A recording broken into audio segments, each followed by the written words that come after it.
excuse me, they've devastated the infrastructure, I don't think it's going to be good for the regime.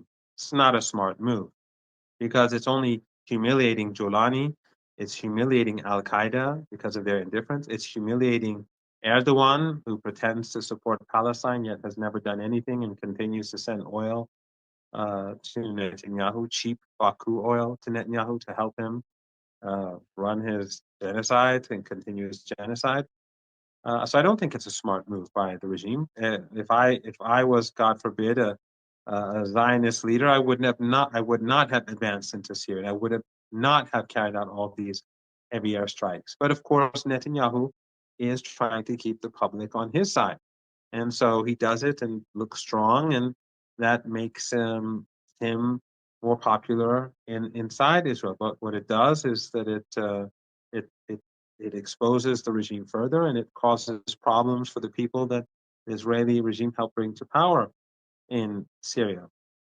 Yemen, I think I didn't actually read the statement put out by the Yemeni armed forces, but my understanding is that it sort of implied that they fired the drones and missiles at the U.S. warships in a manner to create confusion, and that the Americans downed their own jet. I may be interpreting it wrong. I haven't read the statement myself, and I should have. But whether the Yemeni armed forces downed it or the Americans downed this jet that costs over $100 million each, it really doesn't matter. It just shows it shows the incompetence of the U.S. military, and it shows how difficult it is to deal with Yemen. And it also shows that no matter how much the United States bombs Yemen and murders citizens, which they've done repeatedly, Yemen continues to strike the Israeli regime. It continues to strike ships that break the siege on the Israeli regime, a siege that was put in place as since the Yemeni government, Ansarullah, said that they are implementing the Genocide Convention. And they said that as long as the genocide in Gaza is taking place, the siege will continue. So the Americans have failed in breaking the siege to help the Israelis carry out genocide more easily. That is extraordinary. It shows the resilience of the resistance. Hezbollah is very much intact, very much prepared in case the war goes on. And yes, there are people who've questioned Iran, but as I said before the previous Iranian strike, it is inevitable, and this is also inevitable. The Iranians have calculations to make, especially after the fall of Syria. They have to prepare their air defenses. They have to prepare air defenses in case the Americans do anything foolish. And they also have to prepare their missiles and drones for the Persian Gulf in case the Americans do anything foolish. Because if the Americans enter the fight, the Iranians will have to strike back, and all those tiny countries in the Persian Gulf that have American bases, that would all, of course, lead to the end of oil and gas production in the Persian Gulf, which will lead to a global economic meltdown. But Iran has to prepare itself for all consequences. It has to prepare itself for some stupidity on behalf of the Americans. It has to prepare itself for aggression, another active aggression by the Israeli regime. So its offensive and defensive capabilities are being prepared for any circumstances. And so those who are criticizing Iran, I think they don't recognize the fact that if conflict starts, it can get very messy, and the Iranians have to be prepared for it. And I think that the fact that it's only Iran that's supporting the resistance, it's Iran that's supporting Yemen, or Hezbollah, or the resistance in Iraq, or Hamas and Islamic Jihad, and it was Iran alongside the Russians for the most part that were preventing ISIS and Al Qaeda from planting the black flags on Damascus. I think people should take that into consideration, that Iran is doing the heavy lifting. Emotional responses are not going to help. And I think that we have to see everything and in an objective manner. Well, both Israel and the United States, deep inside of their military establishments, have already made note about Yemen alone, Professor Marandi. They've said that this is not an enemy that they say, quote, can be easily deterred, end quote. That is nothing like they have fought before. Ansar Allah is considered a relatively small movement in the global picture, at least from the eyes of the arrogant American empire and its allies, though, Professor Marandi. So, what do you make of these comments in light of the fact that we are in a period where many people are questioning the resolve and resilience of the axis of resistance? Well, Yemen has showed itself to be extraordinarily resilient, and it is very crucially located. And the terrain is very good for defense capabilities. And Yemen has become the Ansarullah, or what the Americans and the Europeans called the Houthis. They've become heroes across the world, and their resilience will be remembered. And the same is true with Hezbollah, which prevented the Israelis from making any inroads whatsoever. And I think we have to sort of go back and look at what happened in Ukraine for a moment. The Western media, all of them were saying that Russia lost the war, that the ruble, Biden said the ruble will be turned into rubble. And we've been hearing that the Russians are losing the war for almost 3 years now. Yet today, all of a sudden, over the last, I don't know, a couple of months maybe, we've seen this sudden shift in the Western media. And suddenly there's an acknowledgement that things are not going well in Yemen, in Ukraine. So, uh, 3 years of Russian in Iran, I would have discussions at with colleagues in think tanks, and many believe that the Russians were losing because, unfortunately, many Iranian elites they read the Washington Post and the New York Times and watch CNN and read Western think tank material, and they don't seek alternative sources so that they could put everything together. And many of them were misled, and they believed that the Russians were losing the war. And people like myself and others were saying that this is misleading, this is propaganda, and we had a very difficult time convincing colleagues, and we failed to do so. At least I failed to do so in many cases. But suddenly, all of these friends of mine are now seeing the reality being very different from what they're being told. So I wouldn't take anything that Netanyahu or the New York Times or the Washington Post, what they say, very seriously. We saw, for example, 60 Minutes gloating over the pager explosions, which killed innocent people, which blinded children. I put up some pictures of them on my Twitter feed today, which blinded a mother. This is, I wouldn't take 60 Minutes or ABC or NBC or CBS or or BBC Sky News seriously. And I think those who support the resistance should remain very resilient, and they should never feel demoralized or depressed. The struggle has ups and downs, and you know, in Iran, we've learned to be patient.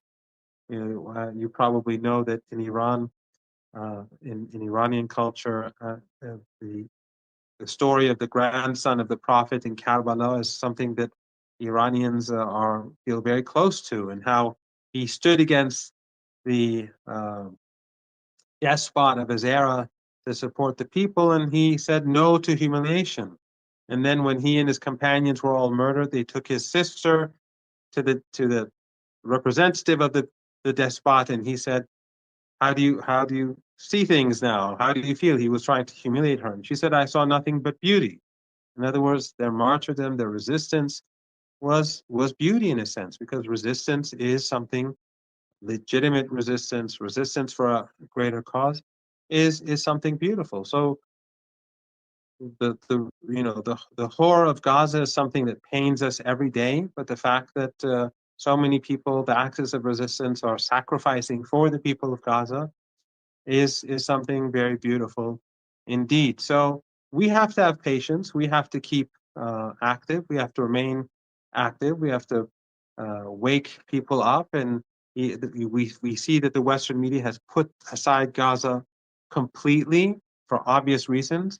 So of Western regimes, we have to make sure we're reminding people day and night that the Holocaust continues in order to further destroy the regime and to humiliate those who support the regime. So I do not share the pessimism of some, and I think that we have to all learn to have more patience.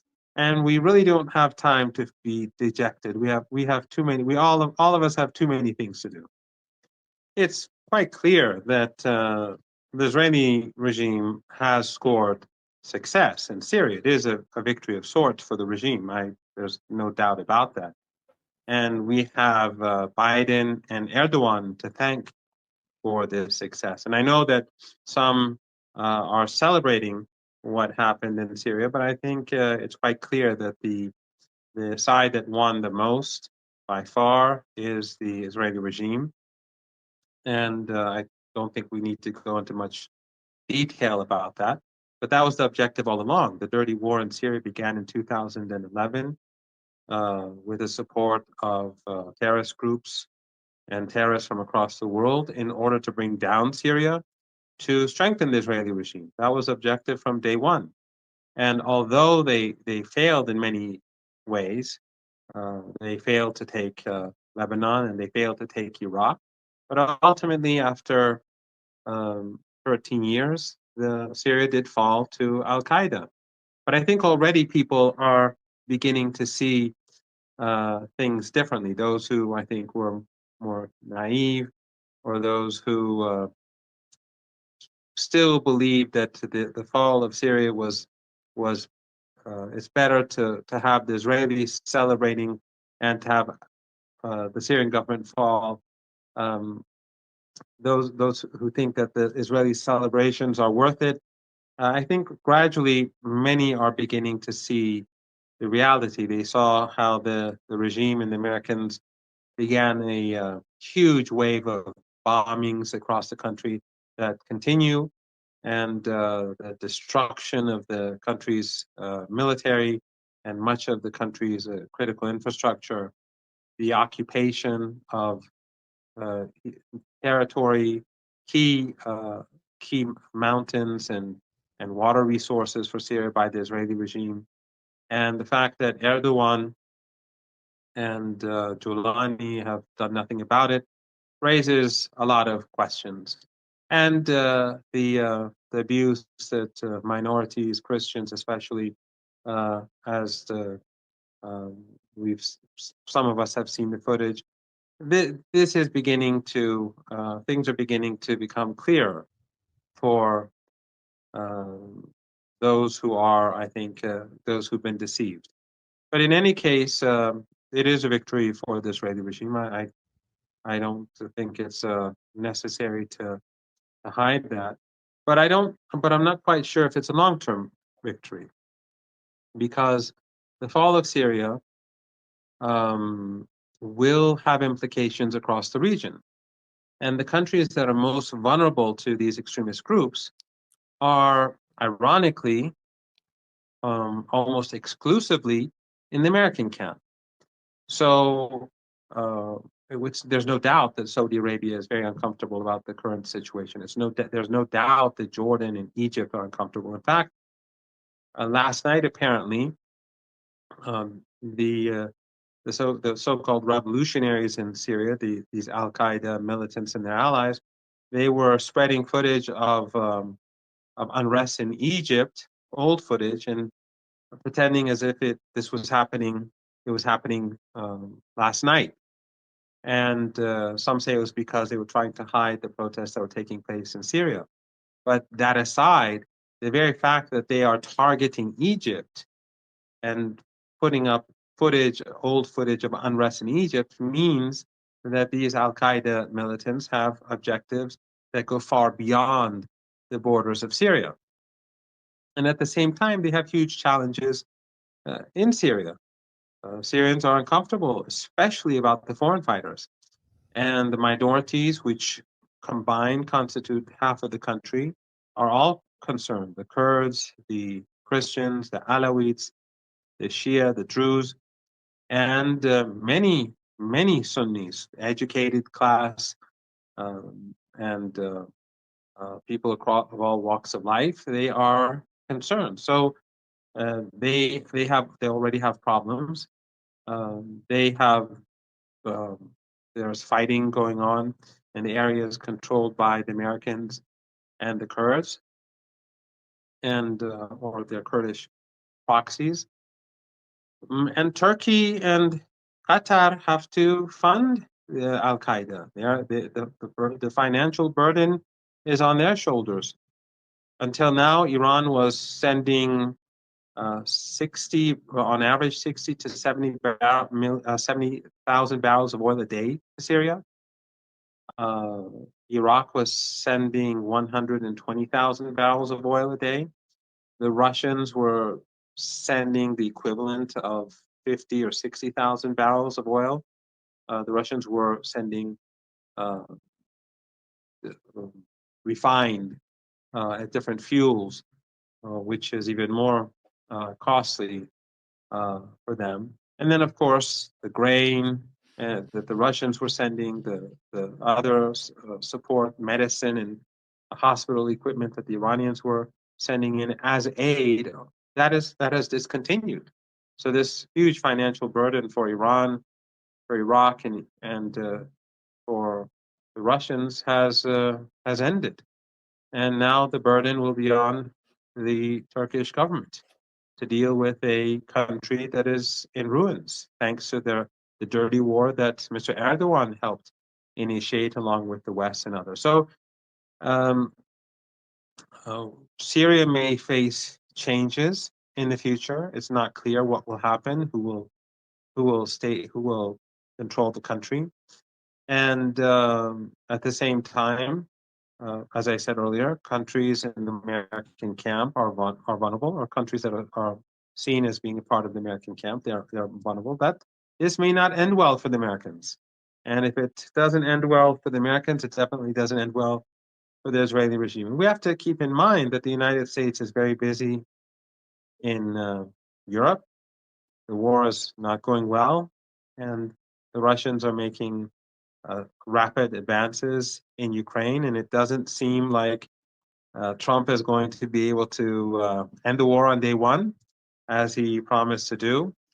And the Americans are facing challenges with China, with Panama, and with Canada and Mexico, and all sorts of problems at home. So I don't think it's very smart for the Israeli regime to be celebrating too much.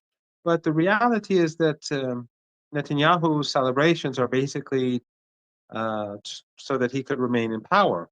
Otherwise, I believe that what Netanyahu has done over the last year has delegitimized the Israeli regime in the eyes of the international community. It's shown it to become very weak. Just over the past day, a number of Israeli troops were killed in Gaza, and Yemen has struck again, as you pointed out. And in Lebanon, things are sensitive, very uncertain. The Israeli regime yesterday used a drone to kill two ordinary citizens in southern Lebanon.